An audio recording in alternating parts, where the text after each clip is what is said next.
Yo, it's definitely the Clout Chaser TV, man. We back up in this thing again, you dig? Hey, man, we got a very special guest online, man. Special guest, can you introduce yourself? It's OG Bad Vibes, Don Trey Gangster. You already know that, man. Let's get to it, man. Let's talk about it, man. Like, you know, take us back, man. Like what we like to do on this podcast, we like to take us back on the history lesson. Like, who was you before Bad Vibes? Or has that always been your name? Nah, that ain't always been my name. My name is Milton. Like, a lot of people know me, close friends, and you know, historically people know me as Milton. But yeah, Bad Vibes became my name at some point in time. No doubt, no doubt, no doubt. So like, growing up, man, exactly where you from?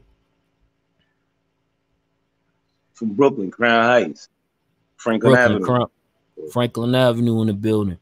Hey, man, salute, no doubt. So like, man, what was going on around there, man, when you was growing up as a youth, man? You know, everything was going on. Just like in any traditional black ghetto and stuff, you know, everything was going on. Drug use, abuse, homicide, suicide, you know, put on the line. I got no humble beginnings, if that's what you ask me. No.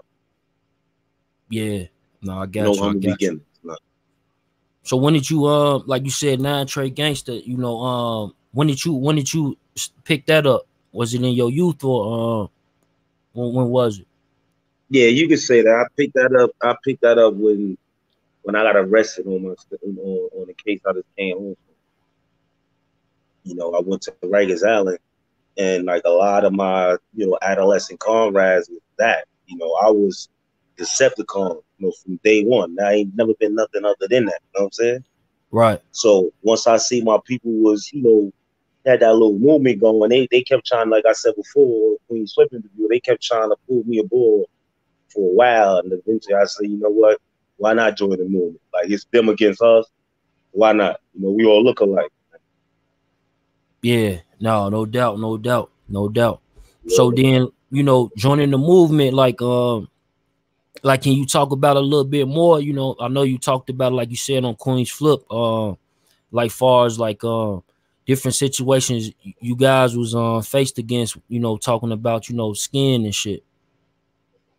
Yeah. As far as like, you know, in the prisons, in the prison system, it's like who you are, ethnicity and otherwise, or what you're made of is who you're gonna flock with. You know what I'm saying? And at that time in the prison system, it was like, you know, the Latinos and the Latin Kings and the Spanish games is just running rampant. You know what I'm saying? For no reason, you know, just because they can do it. And that's what was happening. So we was forced to band together, man. Or forced to, or face destruction and injury and just straight up oppression. No doubt. So it was definitely like a brown against black during that time war that was going on inside the prison system. Like I said before, I don't know where the history or the misconception got placed at in people's minds, but this ain't come about.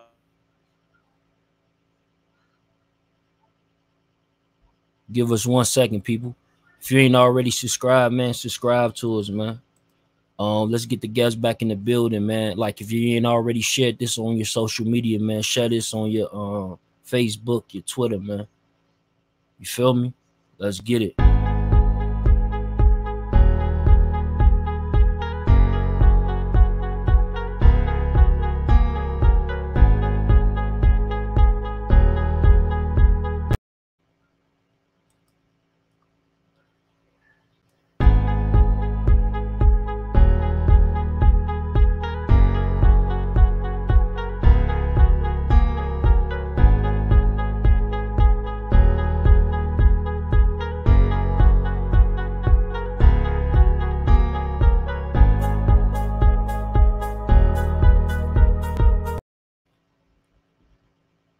Yeah, you're having trouble connecting the camera right now, man.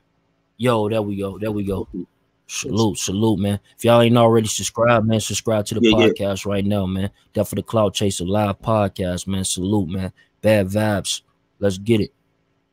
Yeah. Like, so what you were saying like basically like what people got it confused, like, you know, Yeah, when it yeah, came to the black and brown. yeah, absolutely. Yeah, a lot of people got it like misconstrued, like we was just a group of silly dudes bent on some type of gang banging and just injuring people just because we was there. That's false reality. Man. We was forced to unify or face injury or total oppression by the Latino gangs. I was in prison at that time. Same Yeah, thing out west, like out west in California. It's the same thing, except for it's so much Spanish over there. It's the Mexicans and the whites over there. You know what I'm saying? So again, when we talk about, say, you being on the East Coast and you being like it's being professed out there in the East Coast by fake Nino Cappuccino ass niggas and over there, right? We right, face the same odds. Well, we right, face the same odds within the belly of the beast, but it's coastal differences. Why? right. Like again, I'm gonna always salute the motherland. That's the birthplace of what we represent on each side. You know what I'm saying? On each side of the street. You know what I'm saying? I'm always salute the birthplace of the founding place of it. But at the same time, West Coast is West Coast.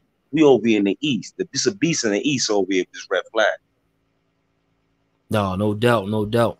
So like when you know, Nino Cappuccino, he had words like when it came to the East Coast and, you know, specifically New York, you know, and you know, how did you feel about it? I understand you was incarcerated, but you hearing like, Yeah. you know, the backlash from it.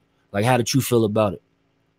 I mean, he's entitled as a man of however limited intelligence or however he solidify what he understands, right? He entitled to his opinion. We can't take that from him. But when you start, mashing opinions against facts and try to make it seem like, we doing something other than what y'all is doing over there, nah, that's just mockery right there. That's just bullshit. No, no, no doubt, no doubt, no doubt, That ain't. no, no doubt. I got you. I got you. So Because yo Chuck, whether it's from the east to the west or west to the east, ain't no coast bigger than other. We all equal in this. mm-hmm. But as far as him, like it's his opinion, man. Like you don't know nothing about over here, man. You all the way over there, all across the map somewhere. No, no doubt. So like you know, did that, like you said you was incarcerated, like did that type of you know, that message, did it even go behind the wall? Well, from Nino Cappuccino, absolutely Yeah. not. Okay. Absolutely not. No. I didn't hear about his name till I was released. Like when I got back out a few days later, all information and stuff like that, and I started tuning in and tapping into certain sources. Like, yo, really? Like then I went and seen some of it, but I can't stand to sit there and listen to that, man. That's just a bunch of gibberish because he thinks somebody's listening and watching. You know what I'm saying? Nah. When he talk the facts, I'll come out like I'm doing right now. You want to talk nonsense and arguing and beefing and all that? I'm not with all that, bro. No. Right. So yeah, when he talk about examples of conduct on the East Coast, on this East Side over here, and how it is a flaw how we set the tone of arguing and beefing and bickering. Not here. You know what I'm saying? And I'm a representation of all of us. You know what I'm saying? It's serious. And it's not a game. I'm not gonna go back and forth with that with him. Well, if he want to build and elaborate, we can do that. Right. Because all we got to do, he know, is once you got the knowledge, you got to do is just bring him to a more solidified understanding, bro. Because he already know. It ain't like we got to make him know and then make him understand it and accept. No. Yeah. He's really on board. He's on board. A little distracted, a little misguided, but he's on board. So like when you have situations like that, like with your history, and of course these guys have their history. Like what type of is it any type of way of understanding or means of understanding? As far as what? That we all won? Yeah, facts. We're not two. We were one. Yeah.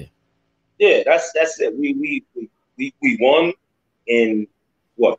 We from the same planet with different leagues. It's still the same planet. Like really, what's the argument after that? What we really talking about? Yeah, no doubt, no doubt. So What we like, really talking about? If it ain't controversial with arguing and beefing, this one against this one, internal strife and nonsense, what are we really talking about, Chuck? yeah, no, that's the problem right I there. want the Like, answers. Commentator answers, the homies answers, whoever's popular, who popping on this YouTube. What they really talking about, man? right. You know, what we were talking. Yeah, no doubt, no doubt. So like, let's touch some bases, like on like you said, on a previous interview we did, you were saying that, what you did on Queen's Flip, you barely even touched the surface. You know what I mean? Not even a surface. Yeah. Like, So like, what type of what was you thinking of at that very moment? Like, what was you thinking of, and take us there, if you can. Like, I was thinking, like, okay, it just died on a point of my life, right? You gotta remember, I went to prison at 21. I had a whole childhood before that. I had a reputation. I had a stance of respect before I picked this up. Bro. Again, I told you, I was in the streets, young, repping the Decepticons, one of the most biggest gangs out here in Brooklyn and in New York City. You hear me? And I was somebody before this. So I had a life before this. When Queens Flip asked me, basically surrounded up, okay, well, I got arrested when I was in there. The newspaper article, the publicity, okay, cool. That's a point in my life.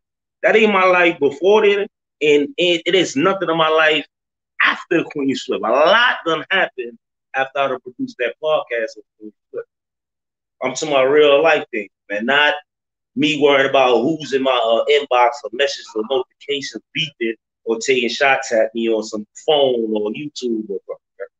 I'm to my real life shit, Chuck. Like, I just left behind the wall. I just left a cage again after doing 23 years. And that took a part out of me, you know what I'm saying? Even though I only stayed there for 2 months. But I couldn't do that. I can't live like that. So what was that like? What like, let me ask you something though. What moment, came to you when you going back behind the wall, and then you just did 23 years. You was home for how long? I was home for 2 years. That just happened, Chuck. Yeah, so you home for 2 years, and then I just got violated. I just got violated by my parole officer like March, and I came out in May. And if you look at the timeline as far as what's currently going on, that's when this COVID-19 thing really took off and shut down everything. So it's like a bad timing for me to be apprehended, even though I know I was going to get right back out. It was like I'm out here doing something so flagrant where parole's going to come get me and throw me back upstate. That's not going to happen. You see what I'm saying? I will never be moved, miscalculated like that. But then, because of the COVID-19, they shut down the courts. They wasn't hand nothing, and you just had to just lay up. And doing that on that time, that shit took a lot out of me. Even though you could say, okay, you did 23 years versus 60 days. Nah, them 60 days hurt it. You want to know why? I knew I was facing a lot of time when I got convicted when I was young. So I knew I had to do that. It's different just sitting in limbo. I'm sitting in a dorm, Chuck, with a bunch of other people that had serious cases, parole violations, and I'm just sitting in a dorm just waiting. They keep calling me. This week they're gonna let me go. This week they know, hold on, you gotta wait COVID-19, you gotta go testing, you gotta get screened. It was just so much. Can you imagine that, bro? Right. Man, it was it's definitely a first. You know what I mean? I can tell you that much. We definitely know this inside, first. Then like inside the loop of everything, it's like the way the practice of prison is. You got a bunch of people there. It's prison. It's a paramilitary structure. Cool. You got a pandemic, a worldwide pandemic. You can't screen nobody in prison like that. So again, like I said, 2 people wound up coming in there in the little small dorm area. You got 25 beds here, 25 beds on this side. 2 dudes came in there with COVID-19 virus. So that just forced everybody to be on quarantine. They ran everybody for testing 2-3 days, all through the night. That was just crazy. Yeah, like, and they just, you saying that, like, I want you to rewind that for the people. You saying that they basically put these two COVID-19 people inside y'all doing. It's a practice. Anybody, not unfortunately or if it's fortunately to be your fate to step on that nasty, corrupt, torturous island, right? Rikers Island, right? If you have the opportunity to go there, you know the structure is this. It's always somebody coming and going. It's a revolving door. It's always somebody coming in the prison or jail. That's jail, ain't prison. Prison is upstate when you're convicted, you're going. When it's always somebody coming and going. So throughout the night, a person might have got arrested at midnight, process him, house him. He might come to Rikers Island at 2:15 in the morning, 3 o'clock in the morning. He needs to go somewhere. What you think? Right. Where you think they're gonna send him at? They're gonna send him right inside the housing area where we already at, if not sleep. But who's prison 2:15 in the morning, really? So again, when you wake up in the morning, like this happened, when they stuck these two individuals in here, we wake up in the morning, we see two new guys and like, really? Like, okay, how you doing, bro? Whatever, ain't nothing. Bathroom, we just how we live here. We stay clean. We don't do no boo-boo. All right.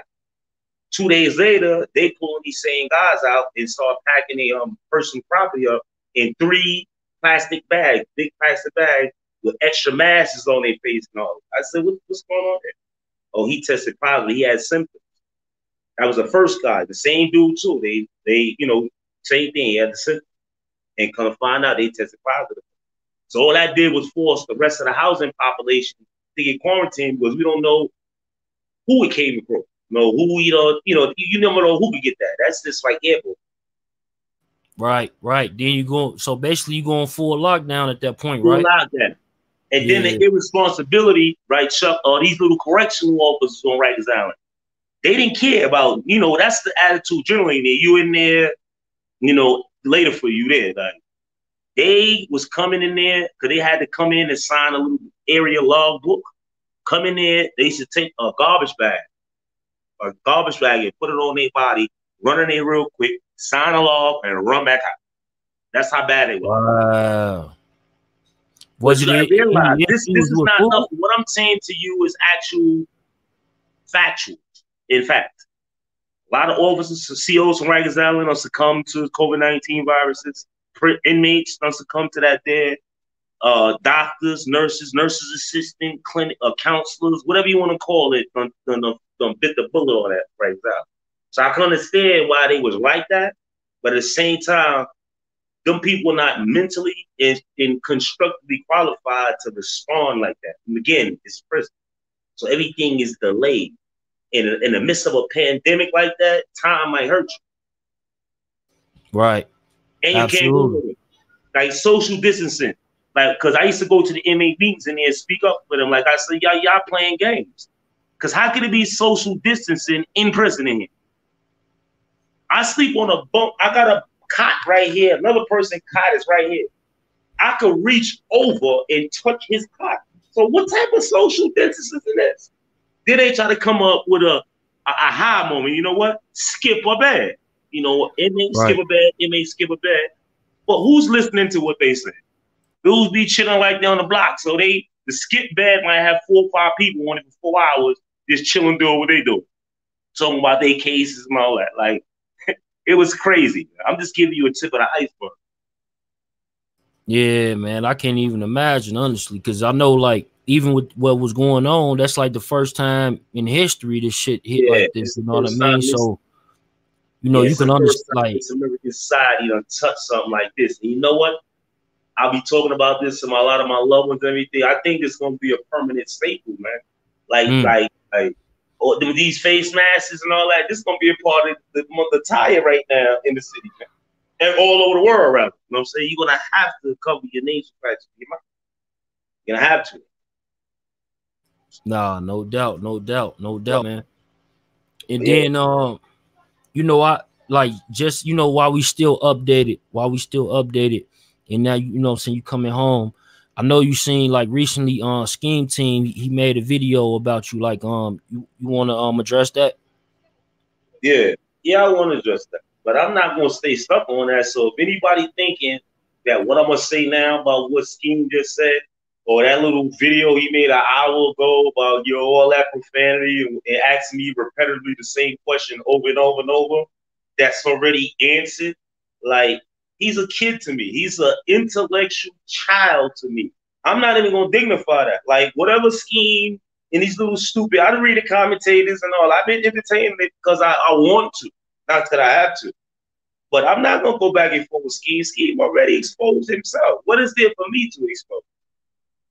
One, you're not tough. Number two, he's a liar. He's a manipulator. You're behind the scene, instigating all from the gadgets that you have in your media space. Nobody's impressed with that. So keep talking, man. You know, I don't do too much. And one thing for sure, two things for certain, and I'm gonna say it for the record. That boy know me, man. He know not to play. Y'all know if he trying to do this for financial and monetary purposes, to make it seem like he having a moment with me like he did everybody else to capitalize. But that's not what they say. He know not to play with me. This is a guy I used to teach from an envelope in my jail cell from upstate. He in Brooklyn, right out in the street like he is there. I used to teach him about this here. So what this here? So much he loved. Because he back then he was young, he was a kid, and he was misdirected. Right. He thought that misdirected violence, and because you scratch a person, that means you're certified. That don't make you certified. That just make you violent. I want something more than violence.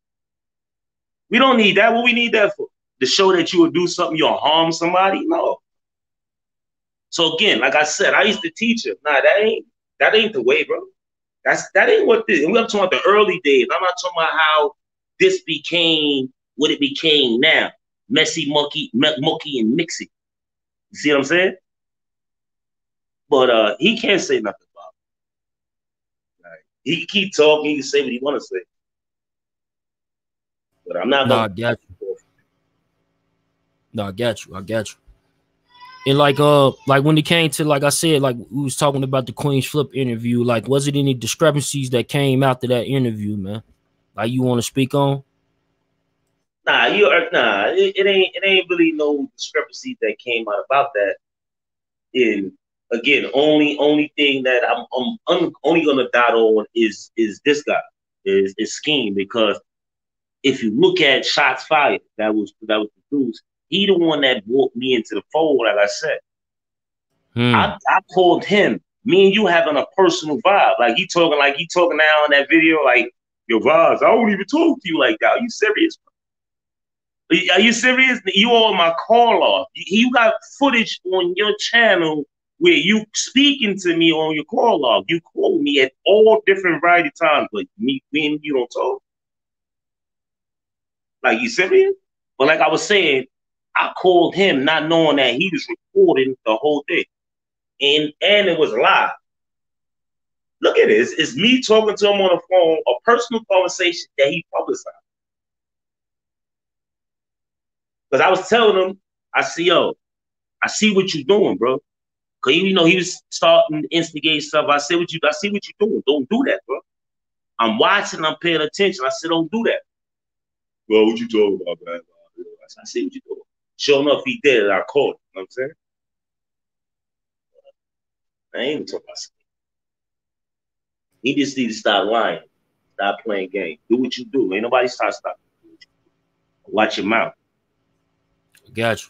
So like the clout chasing stuff, like the clout chasing allegations is definitely not, you know what I'm saying, something that.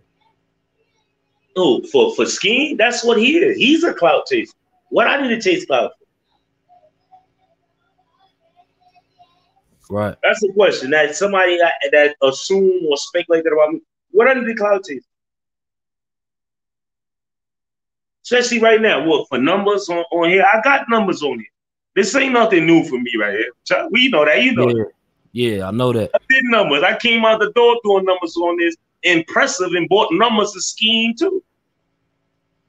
Look at his catalog from when I entered it before. To the point where I entered this catalog back. You don't see no numbers like that. And you've been doing this since when? 2000, 20 years? Okay. Yeah, man. Hey, man. I'm impressed. Hey man, y'all get them thumbs up. I'm digitally impressed. No, I got you. I got you.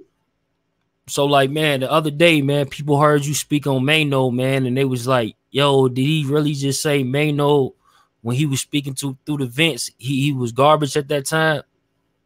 Yo, Maino was just writing at the time. Everybody, I don't care if it's Hove, man. When you first started, getting that little, that little linguistic and starting to put it together and the wordplay, you're not coming out the door nice. I don't care who you are. That shit develops at the time. You know what I'm saying? And I'm saying, when he started writing, I was right there. We used to prison. The man always started writing when he came home. He got right to it when he came home. He came out here locked and loaded. He thought that shit prison. What else do you have to do in there but find some type of hobby to entertain time and time management? He picked up a notebook and a pen. Ain't nothing wrong with that. Whoop-de-doo. Look what it did for. I salute Hustle Hard Maino. You know what I'm saying? Come up, man. No doubt, man. No doubt, man. Maino, like, wasn't any other artists you came across like that when you was in the system? Because you had, 23 years in, huh? Well, you talk about hip-hop, yeah, Rell, but we ain't gonna go there with that. Rell? Yeah, what's up with Rell? Like, because the thing is with Rell, like, that's a good topic because they all, like, you saying you was locked up. We remember, like, so basically you was locked up when that's he my had son. them verse. That's all I'm gonna say. All right, I'm gonna answer your questions. Go ahead. One-worders or two-worders. I'm gonna give you names. One, that's my son. Rell's my son. I inspired him to turn homie, if you want to, because he was around me. In Elmira in 97, in our block, we call that block the third rail. That was in my sick phase, but we was definitely there. Me and Shyne boys, Billy's, UBN, we wasn't hard to find it. But yeah, Rell's was there in the midst of it. Oh, Shyne too. Shyne is he. Shyne. Oh, you ran across Shyne while you was up there too? Yeah, I ran across Shyne. Like, Shyne was he into like his was he into the religion heavy at that time when he still was with the Nah. This was Shyne was still feeling like he was the bad boy. Right. Yeah. But I don't have nothing bad to say about Shyne. It's just that we remember Shyne. I was in it with Shyne. Well, Shyne, like, like he definitely his stood position. Yeah, that's what I'm saying. He was 10 toes down, like 10 toes down. Yeah, I was getting messages. Yeah, individuals trying to play him other than what he was, and the boy put the pain in. Yeah, Shyne. No doubt. Then he went cold. He started chilling out after a while because he's coming home, man. Yeah, they say, did you run into Supreme? Who? Who? Supreme. Anybody from the Supreme team? You talking about the Supreme team? Nah, man. The Supreme team and Pappy Mason and Fat Cat, all them guys is older than me. They was already in the game way before me. You know what I'm saying? I'm older than, say, the generational that's out here right now, but I'm not really that old. Like Preem and Pappy Mason, Fat Cat, and all them. I'm not like that. No, bro. They old enough to be like my uncles and stuff like that. So, I knew who they was because I grew up in that genre of who was the notoriety, but I knew who they was and I could identify them. But other than that, I wasn't with them. You saying with Supreme Team and all that, nah. Yeah. So Shyne, they saying like I'm really like officially a 90s dude. Like that's my time. Like even now, like I box everything, hardcore music, everything 90s, R&B. That's me. That's my time. I grew up through the 90s, bro. You know what I'm saying? Not the 80s. Fat Cat, Happy Mason, all of that. They 86, 87. Yeah, the 80s. I was a little kid. I wasn't even at the house then. I was still like in the touch on it. 86, 7, 8 when I was young. I was still under my mother's tutelage, man. I was still very obedient, going to school, living my childhood. I wasn't thinking about no gang banging, no nothing, bro. You know what I'm saying? Now, if you start talking about a little bit later, like 88 and all that, yeah, I'm full decent. I'm doing what I'm doing. I'm repping hard. I'm doing what I do, baby. We doing what we doing, right? Ain't no me. We, you know what I'm saying? But that's how it started. It wasn't, no humble beginnings. Right. They say And sometimes Shyne, it's good to rise from that. pardon me. They say Shyne is Shyne really, was he blood back then? No, no, No? no. Shyne was not blood. No, Okay. no. Actually, Right. the case that's crazy, the case that happened with Shyne and with Puff and the dude that he saw that shot at in the club with Jennifer Right. Lopez and Puff was in there and all that. That's my childhood friend right there. Went to school with Matthew Allen. Scar, rest in peace. He's deceased. Yeah, but Matthew Allen, I went to school with him. He's right up the block. I'm from Franklin Avenue. It was Carson, Grand, and Washington. He's 2 blocks up. Like, are you serious? Oh yeah, I knew Scar and all that. Yeah. No, dope. That was Dope. some Dope. cocky. That was some financial cocky thing. You know what happened? You know what happened. The fact is already publicized, so I don't even speak about it. But yeah, I knew all the parties involved except Shot. So did you have any relationship with like Shotty, like they come through the system? No. None of the guys from the Treyway. Treyway, no. You got to realize they is street blood, Mm-hmm. and they was not coming to prison. Of course, it was a connection. We know who was who. It's like we can't be a part of a brotherhood that's above ground and not know who's who. Especially when you talk about the staples and the founders and the day ones and ones that helped pave the way. Particularly this Sec 9 Trey. Of course, I knew Shotty was 12, 13 years ago, 14, 15, 16 years ago. But have we actually officially like met, linked up, networked, and did something constructively and all that? No. Shotty was in the streets. We were in prison. Well, we all were the same. Not Treyway. We are non-Trey. For musical purposes, that's what they did in marketing and doing what they did with that umbrella. You know what I'm saying? And really, that's just the brainchild of continuing the legacy of SI made best. No, R.I.P. R.I.P. Yeah. No doubt. And like when people talk about, I seen that it was like, you seen recently what they was talking about with SI. They was saying that some of the people who might shout him out right now wasn't really rocking with him. Yeah, that's a fact. So that is some truth to that. Yeah, that's some truth to that. There is some truth to that. And I'm not saying this for baggery purposes and all that, but because I'm getting kind of emotional because I love and dedicate myself to a comrade shit like with SI.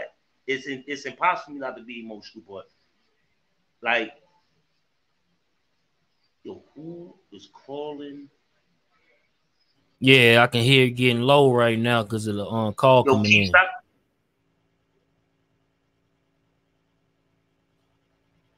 Yeah, like I was saying, yeah, somebody called my phone, but a lot of people can't do what I do. Like if we gonna continue to do another interview, I could produce stuff that I brought home from prison after all that time. Tokens from SI and the family and the Garland family, you know what I'm saying? Mm-hmm. So it's not like it's a big secret. Like even before he started Treyway, which they wound up taking on later. What's good? Which they wound up taking on later. Y'all out? All right, bro. All right. Which they wound up taking on later. All right, later. SI the one that started that. I'm gonna talk to you tomorrow. But it was only a book. If you realize it, people don't know the history. People just talking, don't know what they're talking about. Even like Snow Billy. Snow Billy is knowledgeable as far as the beginning of Treyway, but he don't know everything because you wasn't there. Right. And like even when it comes down to Snow Billy, like what was issues with Snow Billy? Like what did you have any issues with Snow Billy and his story? Shit. Did you have any Did you have any issues with Snow Billy and his story? Nah, I don't have no issues with Snow Billy, but when he start promoting falsehood and start being disrespectful and all that, Frank Stan, all that, he already know what that requires, man. Because he's yet to tell somebody that in his face. You know what that's gonna bring you, bro. You don't issue no disrespect like that and think it's just some joke that you just tell everybody, because it's not gonna happen like that. No doubt. like when it came to Wildcat and CK, man, how did you meet on Corey King, man? How did I meet Wildcat? Yeah, Wildcat. Me and Wildcat was in on Rikers Island together. You know, in '96, that's a long time ago. We was in Rikers Island together, and we actually shared the article in the newspaper that we always produced. Me, Magoo, Audi, Wildcat, and Mack, and all this in the newspaper. Like me and Wildcat was in the field in the prison together, bro. What you talking about? This ain't no we came home YouTube popularity. Nah, ain't none of that.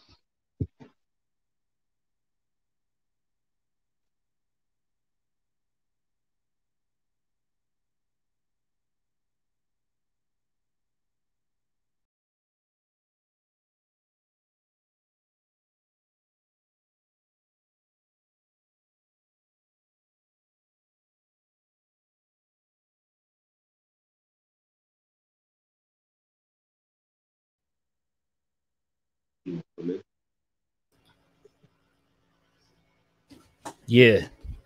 Yeah. Yeah, so back to that, you said Wildcat, you met him on Rikers Island. Yeah, we was in the same housing unit, OBCC in One South. Not only in One South, he was in One South on Rikers Island, which is the Bing, it's the box. We was in OBCC, me, him, all of us did together. That's already publicized in the article that we came. We was there together, and he said it himself. Like I ain't just meet Wildcat on no gigabytes on YouTube and that. We've been in the field putting in pain together. No doubt, no doubt. And they said Kenneth McGriff Supreme. No, that's Preem, man, from Preem Team. Oh, okay. Did you I have know a who relationship Preem with is. him? Nah, I know who Preem is from the Preem Team, like I said. And with all due respect to his come up in his hustle and how you do, definitely sue the real nigga, but I don't say like I wasn't with him. You know what I'm saying? Like out there with him because he's older than me. They was out the house doing what they doing before me, bro. Oh, okay. They said this shotty first time being locked up. Yeah, as far as serving time, yeah, he probably done been like bag, picked up, let out, go back to court, go back to court. But far as yeah, this is it. I got you. They say Yeah, this clown. I was watching earlier a little stream with this dude, a 6'9" clown. Like he's sitting there told like, are you serious, bro? Like that's how you gonna leave a legacy like that. I mean, to each his own. If you want to be like that, if that's what you comfortable with being, a rat and all that, tattletale, weak nigga, so be it. That's you. But you sitting here trying to bring, other people into the fold, academics talk about like it's certain fires you're gonna talk, there's certain things you're gonna do, man. Like to tell on somebody and could get yourself out of trouble, sucker shit. And he definitely it's definitely not like if someone in the future see 9 Trey members around him, they not probably real 9 Trey members. Yeah, but he not. That's the whole thing. That's a clout chaser right there. He's like a superstar clout chaser, except for it's not the industry. We in the streets. It's a whole different world. It's a whole different world. Yeah, see, they could play. See, like scheming, or they could play with this on this gadgets. But I'm out here, bro. I don't do all this. I don't be every hour, every day clapping YouTube videos. But I'm right here. I'm out here, bro. I'm visible. Yeah. He said, ask him about the day subs and the low lives. Decepticons. So what was that and about? Low lives, yeah. Those Decepticons low lives. Yeah, give us they was like somebody paraphrased too. That was like not saying adversarial purposes, like Bloods and Crips is today. Right. But that they was like the Bloods and Crips of the 90s. You know what I'm saying? You know what I'm saying? The Decepts and the low lives. Man. And shout out to my boy Ralph Lowe, man. I love you, boy. I'm gonna link up with you too, man. Ralph Lowe, Rudy Lowe, Shy Lowe, all originals, man. Shabu Low up. Shout out, I see you, boy. No, no doubt, no doubt, no doubt, no doubt. So like, let me ask you a question. Like, you know, again, because you was incarcerated for 23 years. Yeah. So when it came down to like, you know, we talked about hip hop. Like when it came down to like these legends, you know, they name, they might be known for, you know, different things in the streets. Did you run across any of them? In the pen? Yeah. Yeah. Come on. You want to talk about a couple of them? Yeah, we can talk about give me whatever a you name. want to talk Give about. me a This name. one is for you. Give me a name. This Give one's me for a name. you. And you know what? You know what, Queen Flip, man? I know you like to stop, man. It ain't like that, man. I love you. Hey, yo, check it out. Yeah, we can talk what it's about. Yeah. Yeah, I ran across a couple. If you want to talk about notoriety, publicized, dudes that was convicted. Yeah, I read it. You got to realize, and I'm not. I want to issue this right now. I'm not saying this for glorification purposes or to promote nothing of that lifestyle, because I know a lot of people can't do it or ain't supposed to go through that. You know what I'm saying, but yeah, I ran across a lot of convicted people with notoriety. Yeah. Specifically one that me and him just clicked, and I got love for Mark Chapman. Mark Chapman. Yeah, bro. I got cars. I brought home certain pictures, certain information, cars from certain people, obituaries, certain things that you value. They like regular in a household. That's the same thing dudes in prison. I took all that. I have all of that. I have archive all that. I keep that. No, I keep that.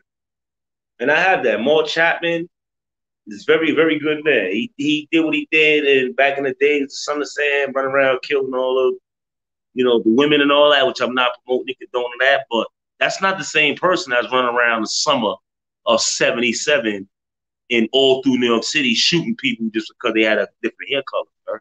That's not the same dude. He's not. I'm talking about I was in Attica Box. He was in Attica. He was in that facility for 19 years straight in Attica. Probably longer than that. I'm probably mistaken. He was there for over 20 years straight. So you have the officers that's familiar with him, so they let him do certain prison responsibilities and chores.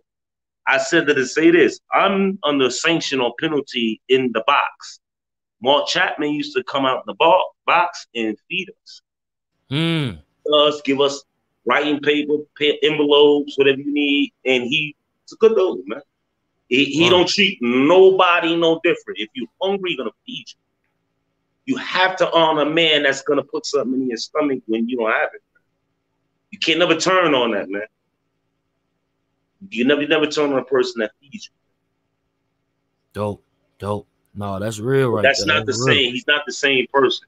And I get it. I get it too. He's been in prison all this time continuously, which is, I think that's crazy to keep a man like that that's fully not the same person in prison like that, because you can, in the politics surrounding this case. You know what I'm saying?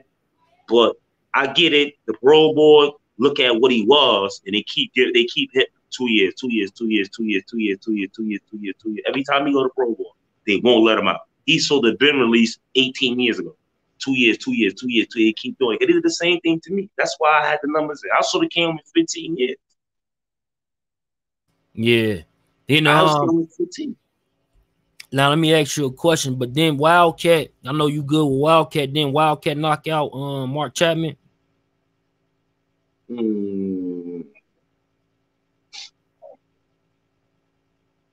No, Mark Chapman. No. Wildcat knocked out Commissioner Warden Bailey on Rikers Island. That's up there. That did his little podcast. He knocked that Bailey out when he was young. I never heard Wildcat and Mark Chapman name mixed in any type of controversy. Never. Gotcha. You got another notorious guy that coincidentally me and him had a fallout, and he lost. You had a dude by the name of Billy Blake from Syracuse, New York. He Billy convicted Blake. cop killer. Yeah, Billy Blake. You can Google him and find out what this dude is belligerent. Even now, I feel the same way. Like, even intolerance right now, I want to smack dog dude out. This the type of cocky European that he is. Like, because I get it. He showed a lot of bravery. Like I told him, and stupidity when he's arguing, because he's cocky. He's like, ain't nobody in the state of New York more notorious than me. I'm a convicted cop killer. I went in the courtroom, which is true. The facts of what he's saying and what you're hearing is true. He went into the courtroom for a simple drug case. While he's in there attending the court proceedings, he snatches them out. Yeah, they upstate in Syracuse, so they more lenient than, say, New York City with weapons and all that stuff in the courtroom. Because they ain't worried about you doing up. They're going to kill you. More than likely, they got the counties under control up there versus all these people here. Okay, so I said to say this. He snatches the officer gun, shoot officer right in the courtroom, kill one on the spot, shot another one, didn't kill him, then runs out the courtroom. When he runs the courtroom, they already stand over. They back him down, made him jump in the snow, and he surrendered. Okay, he takes that case to trial. They charged him quite naturally, took that case to trial. Billy Blake got 77 years to life. He been in prison now, say about 32 years, 28 of that been in the box. Because he's like, the way he is, he's influential. I'm not going to say he's not. But he's also very prone to get injured. And that's when me and him clashed at. Because, again, me and this guy was all right. We used to socialize and talk. They started getting disrespectful. And then the disrespect led to him, the stuff that Snow Billy said. You know, something like that. Yeah. So I said, okay, let's play that. First of all, I'm a man and you a man. Why would you invite me to a sexual act like that unless you think I'm not a man? And bitch, you don't think I'm a man, I'm going to show you that when I put you in your forehead. You know what I'm saying? And it's like, he didn't want to relent. There's nobody in the state more notorious than me. I took the cop gun and killed them with their own gun. And his head is in the atmosphere. You know what I'm saying? So I'm like, okay, you keep being disrespectful. I don't care what you did, man. You know what I'm saying? And just so happens he didn't want to relent. And I put together a war strategy in my head, and I caught him on the visiting floor, and I cut him 2 times in his face. And it was so easy for a guy that killed a cop. It was just so easy. Oh yeah, I get what you're saying. Like, only thing he did after I cut him in on last, he spit on me. Like, he stood away and pat his face and spit at me, called me a bitch. Yo, you look good. I don't care. You spitting, you bleeding. You do spit on my clothes, you bleed. Now I got you already. It's over. It's quiet. Next. Wow. Definitely. But same thing with what's his guy, man? I'm not really a big fan. What's this? With Blue Boy, the guy with Blue Boy, Davis. Blue Boy? What's this guy up in the Bronx? This right on the tip of my tongue. Come on, help me out, Chuck. He from the Bronx, Blue Boy? He shot the cops too in the Bronx. Help me out here, somebody. Chat, help us out right now. What is it? You don't know? No. What's this?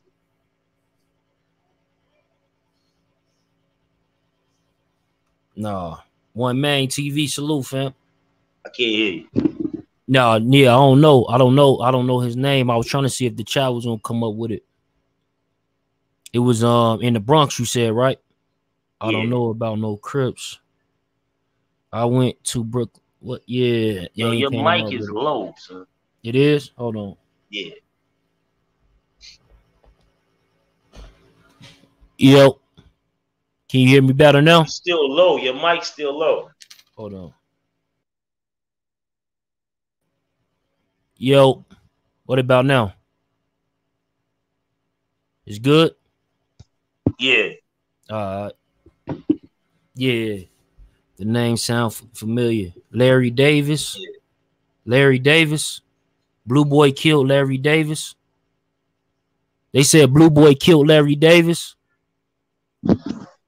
Say that again, sir. They said Blue Boy killed Larry Davis. Larry Davis, yeah, Larry Davis. Larry Davis. Yeah. Yeah, Larry Davis. Like I can't. Yeah, Larry Davis. I seen. Yeah, Larry Davis. Him too. Like that was sad too. Cause I came in the facility where he died at. And like probably like a year afterwards, they had transferred me from Attica to that facility, and that had just happened. So I'm like, that was crazy.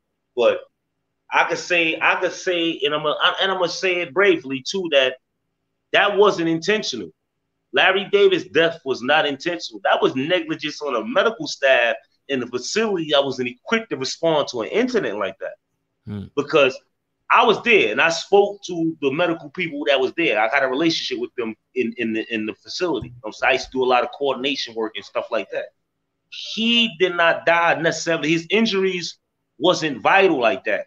It's the fact that they took too long to get him to a hospital where they can properly treat him at.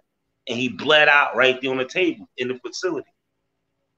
So by the time when they did transfer him and get him like to a hospital to try to resuscitate him at that point, it was useless to do anything. But all the stab wounds that Blue Boy took, they wasn't really vital. They ain't hit no organs or nothing. It was like muscular, bone. But that last stab wound that hit him in his leg. That's what made him, bleed out like that. But wow. I mean, that was senseless too. Like, that was same thing, arguing. War with words ended in death. You know what I'm saying? Who does that?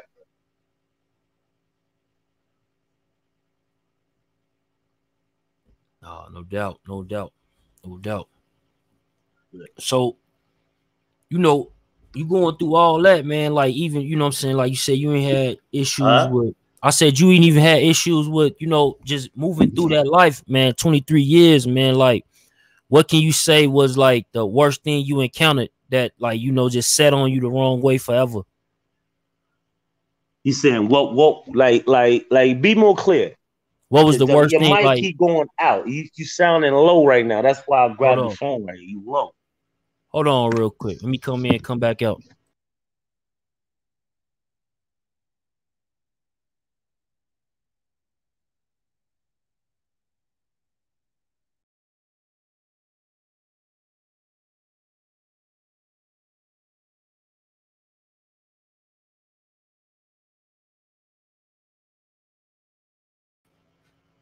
Give us a second, people. Appreciate y'all tuning in, man. If you ain't already hit the like button, man, please hit the like button, man. Share us on Facebook, man. Yo, what's poppin'? It's your boy Torre here. Yo, shout out to my guy Death of the Yo, what's poppin'? It's your boy Torre here. Yo, shout out to my guy Death of the Clout Chasers podcast. Make sure you tap in with them one time for the whole DOCCTV. Get involved. Home team, show love. Make sure you subscribe. They always come with the dopest interviews. They always come with exclusive content. Hit that share button. Hit that like button. Facebook, Twitter, all of that. And let them know your boy Torre tapped in. One. Yeah, bad vibes. Yeah. I'm back. Yo. Yeah, you clear now. Yes, sir. Let's get it. So, like, where we left off at, like, so you going through, what was the worst thing you think you encountered, like, from the COs to, just, inmates to whatever was going on, like, what's the worst thing you think you encountered that just set on you the wrong way that you could speak on? The beatings, bro. The beatings? Yeah. Let's talk about it. They got a system on how they will break you down. That body, the physical compensation of that body, they got a system in the state. Correctional officers, they teach them that in their little correctional training, which is crooked. And this is another reason why I want to shine light too on these officers and sick me on Rikers Island too. We will get to all of this in a second. Because I'm gonna put this the beatings, like I said, because they got a system that, okay, if you create, they don't care what you do to each other. Pay attention. You go in that yard, you could create whatever type of weapon, do what you want to do with that to each other. They don't care. Green on green, black on black, they don't care about nothing. But the second that they tell you to stop, or they come to intervene in a physical altercation and use force, and you don't stop, it's correctional gospel, whether it's all through the nation, or I'm telling you about New York State prison. They're going to beat your ass. And they're going to beat you bad.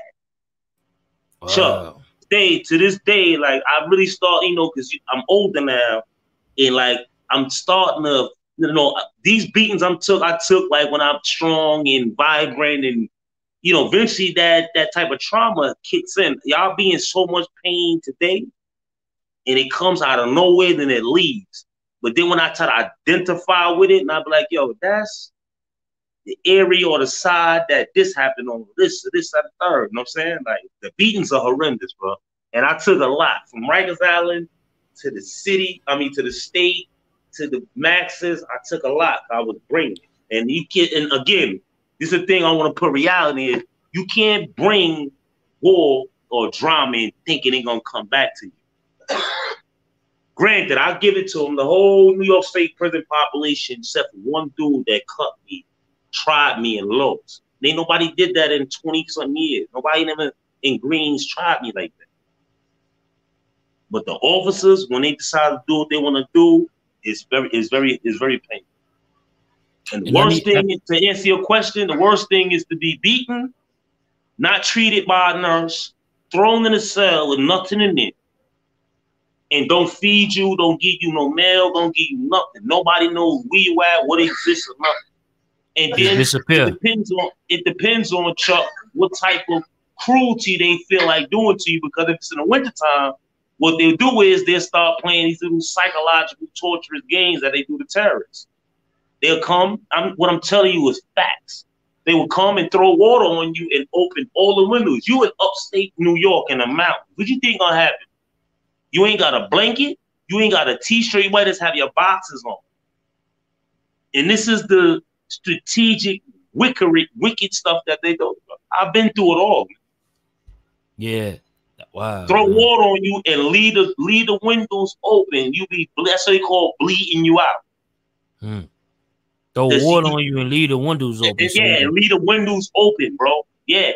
It happened to me in a different way, because it's like, it don't do nothing for me to say that's very popular in the prison system in New York State. Very popular, right? So when I used to go out for court trips, I was special transportation because of my reputation in institutional violence. They usually transfer me in a caravan with 2 officers, and then you have a sergeant that's armed, right? Cool. So I wound up putting in a couple petitions and appeals and motions to go back down to court, try to get my sentence reduced and all that other stuff, right? When I was really like on the books and law library and legal study. All right, when the trip down from, say, Malone, New York, where the box upstate is at, it's like 8 hours from Malone County to, say, Brooklyn or New York City, and 8 hours back. So these officers is transporting me. So this is the time where they figure, because in the facility, they got cameras and stuff like that. They can't operate how they can operate if you in a vehicle and you an hour away from the facility. Walk with me, understand what I'm saying, Chuck? And they do dirt. They did that to me in a caravan going downstate. Took hold. Oh, you're not tough now. Look at you now, tough. Look, because I'm shackled. I got the box. I'm shackled. My hands is immobilized, and my feet. I'm handcuffed rather, shackles on my feet. I'm like this. I can't do nothing to nobody. I'm harmless even to myself. You know what I'm saying? Unless I fall, but I purposely want to fall. And they was doing that in the vehicle. While they riding, they driving, and we ride, they just open up. They pulled over and opened up all the windows in the vehicle. All I had was a state green shirt on, short sleeve shirt on, and the greens pants and the state boots. I ain't let them see. I ain't gonna front. I was cold as hell, but I ain't let them see me break. I was talking greasy to them, like, "Oh, you a stupid white boy." I was just wilding them. Now, when you take this off me, with the second that you take this off me, I'm gonna knock the closest one of y'all out there. I'm gonna play you game. Straight up and down. I didn't play with them people. Because when you start mistreating me, I was there as a punishment, when you start doing something other than the punishment that I'm there for, I'm gonna stand up. No, no doubt. No doubt. Wow, that's crazy. That's like I was asking you earlier. I mean, just to stay right there, right? Yeah. Like when it comes to, you know, cops on the streets versus the, you know what I'm saying, the cops in jail, you know, CEOs, like who you think, you know, what you experiencing both, who you think is worse than the other, or are they on the same level? Nah, the COs in prison is worse. Mm-hmm. The COs in prison are worse. Because they can operate under more of a shield of we say deceit.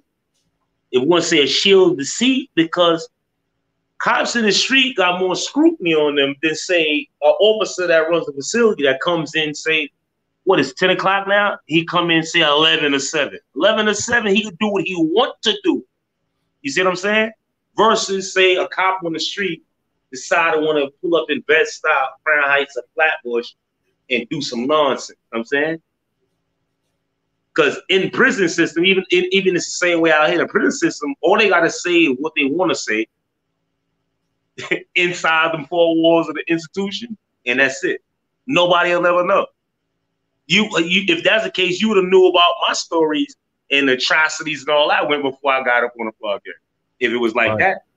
But we know about what's going on out here, and Black Lives do matter. We know what's going on. We see it. And it's good if we starting to feel it now. Because it's happening too close to home. Mm-hmm. It ain't cross the neighborhood over there. It ain't over here. It ain't here. It's right here where you at. You know? Yeah. And like you said, you was in Green, and then, you know, I think it was some Crips. It was some Crips that had a movement up there in Green too, right? Mm-hmm. And you had did you run across they say, did you run across Psych? Psych? Yeah, in yeah, in Hollywood. Yeah, in Hollywood. Yeah, I know Psych Bike in Hollywood. Yeah. And Ziggy Zah, that's my little man. I love Ziggy, man. Like, I hope he get around his travels and all that. Like, I met the little brother Ziggy Zah, the Brooklyn finest. Yeah, like, that's a good dude. I don't color bang. I don't see none of that, man. You know, and shout out to Hybrid. So I don't see none of that. Like, Ziggy, that's my little man, for real. Like, and he could hold his own. So it ain't all about me lending him any type of valor and war. Nah, it's just that real, recognize, and connect and blend, bro. You know what I'm saying? Dude, man, he just had a bad break and the lifestyle they choose, like all of us, man. Gotcha. Sincere dude. But yeah, I do know Sight Bike in Hollywood. No I heard something unfortunate about Hollywood, but I don't know if that's true or not, man. I hope his struggles is you know, they let up, man. It ain't easy for none of us out here. But I don't wish that on nobody. Yeah, definitely. So did you see the like when you was in the prison system, like in, you know, of course you 9 trade, did you see like the GS9 movement come up like during them years? Yeah. What was it like from the beginning? Like, if you could talk about it from like the beginning, first thing. They'll tell you that. They'll tell you that it's problematic because in the prison system, I ain't just gonna limit it to prison system. Blood's rule. Prison system. I don't care who you is. The dominance is blood in prison system. So when you got a movement like GS9, and it depending on where they at, we can distinguish, because a lot of them say, listen, we're not Crip. We just GS9, just a movement. We just a little Brooklyn movement. You know, we like, hold on. We know that as being Crip. And again, I want to shine light on this too. It's not the same as, say, hybrid, you know, B's and C's, unifying, you know, linking up in the stuff out here, like in the street. It's not the same in prison. Crips do not get the benefit of doubt in prison. And that's conflicting to me, because I was just there seeing them getting punished. Every time they identified, it's a problem. If a homie's around them, it's a problem. How could I be a senior homie in this like I am, right? Or older homie, late senior, and I'm promoting that type of nonsense in prison? But then I come home and I got family that I ain't seen in so long. They come in the crib. They got blue flag in the crib. I just had 2 Crips right here. Just came in the crib. They see me in the podcast. 2 Yeah. Crips. Why don't do that? And they in my crib right now. They was just in my crib. So I don't do that there like that, man. But again, that's like kind of, it's mixy because it's like unified out here, but in the prison system, they doing it to each other. The homies is tearing the Crips.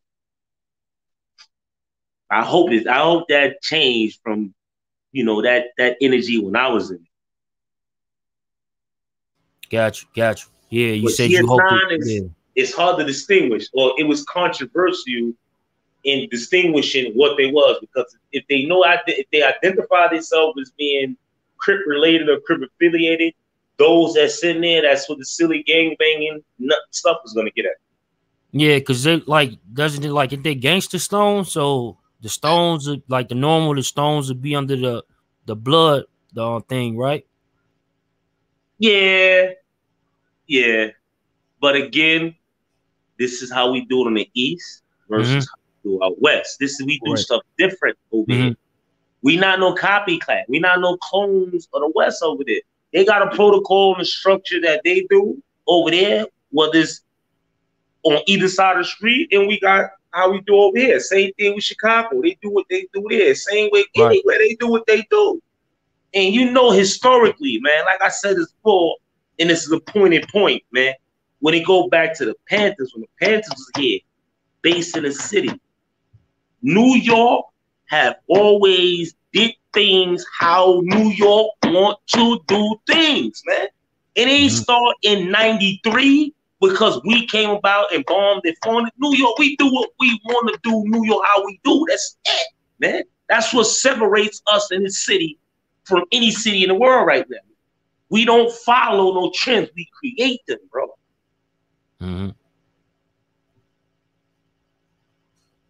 Like, so how they expect us to be a clone for what? For what? No, I understand. No, definitely, man. Definitely. Like we all know Justice saying. You'll never see me run around like they dress. Not saying there's nothing wrong with it, but that's just how they buy. The way they dress in Chi-Town, the way they dress out west, and even up north. I would never dress like I'm from New York.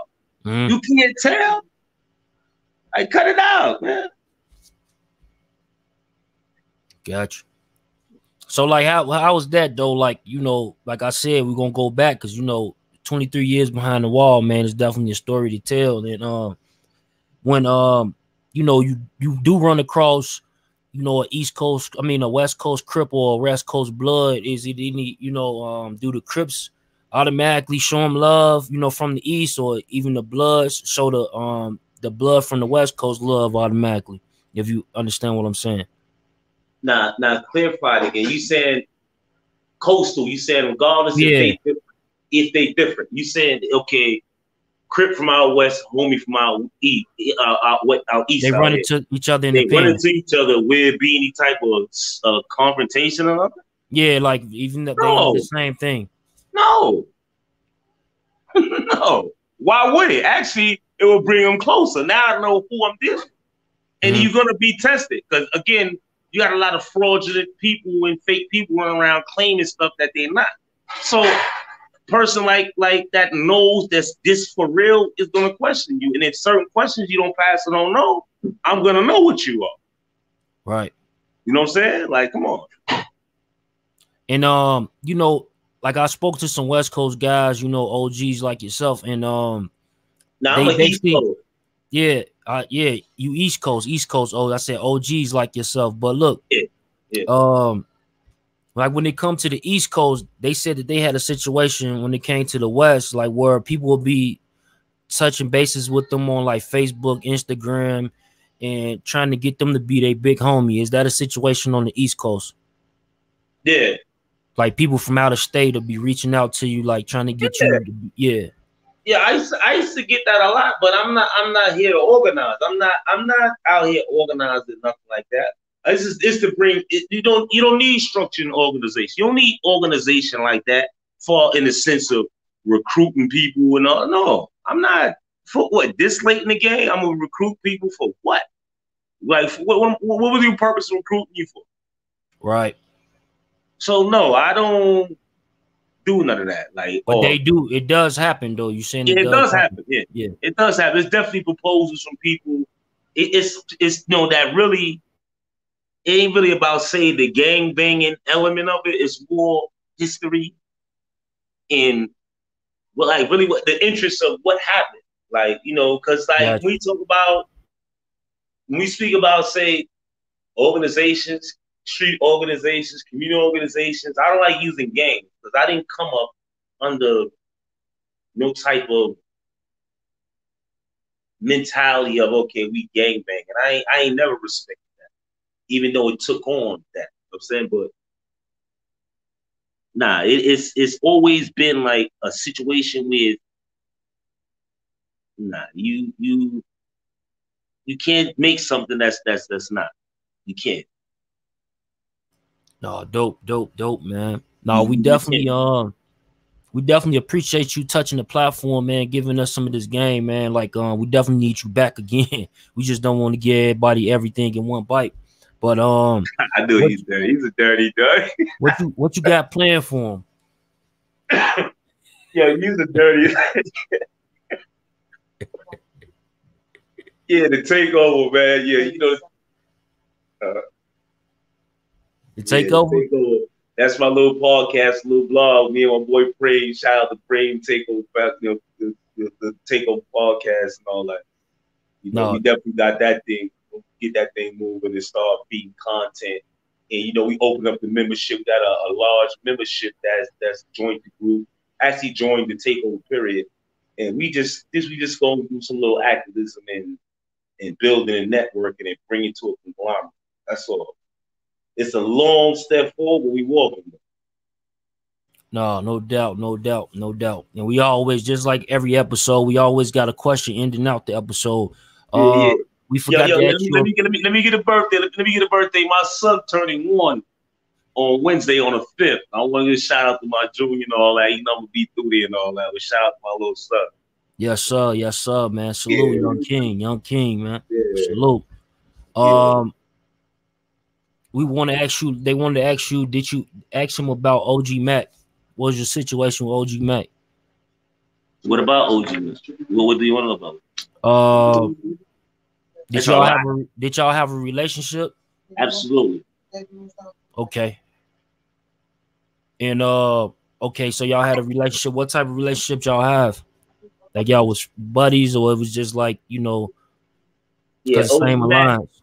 Yeah, OG Mack respected, and basically, he respected me and encouraged me. Like, okay, yeah, it's good that you joined. The movement. You joined the homies. Just on the third room.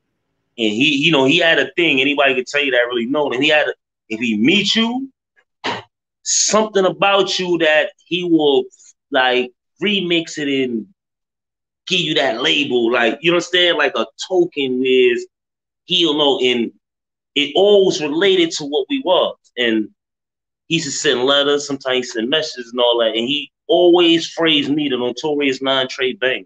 Like, yo, Vibez, notorious non-trade banger. And all that. Always, man. Mack, yeah. Because when Mack came down from upstate, he came down facing more charges. He was just a hot boy. Wherever he go, everybody knew in the facility. Everybody, he just had that influence. Like, it's hard to explain. Like, I see Mel Cross, everybody they get stuck when you try to put the word on the strength of his influence. Like, his energy was pure. Even though he did bad by, doing what he thought, telling me, I'm taking away from that. And I'm speaking on that. I'm giving it to you tonight, Chuck. His energy was pure. His guidance was right. But even though he wound up going left, but he had that influence on people that you will gravitate towards him and listen to him. And once he get you to listen to him, he got you. It ain't like he led us on the straight path. We had to come together, bro. Dope. But like I said, when he came down and he came amongst us, they was trying to the facility was trying to keep him isolated from us. So what they did was they did some little nonsense. Like I tell you, Rikers Island is corrupt. It's nasty. They took him out of a housing unit and was gonna put him in a bullpen, a cell bullpen to stay there until they they moved him to another building in the morning. And when they did that, they removed him from amongst us. It was me and a couple others that said, listen, you taking him, we going with him. What's going on? Like, what y'all doing with him? You know what I'm saying? And I went with him, me and a couple of them, went with him and stayed with him in the bullpen that night. And make sure he got to his destination. That's how we was about him. This is before he wound up going astray and all that. Like we was very protective of OG Mack. Very, very, very much. Bloods and non-bloods could tell you that. Yeah, you definitely had that power. And like, let me ask you a question. Like, I forgot to ask you this too. When you met CK, Corey King, how did you meet him? I knew Corey before all of this. Mm-hmm. I knew CK family, his brothers. I knew all of them before, say, all of this, man. Before Blood, I knew Corey, man. Before all this, before all of this, I knew Corey, man. And this ain't no, again, like I said it before, and it should be clear to anybody, none of us are not no strangers or no fly-by-night friends, bro. None of us.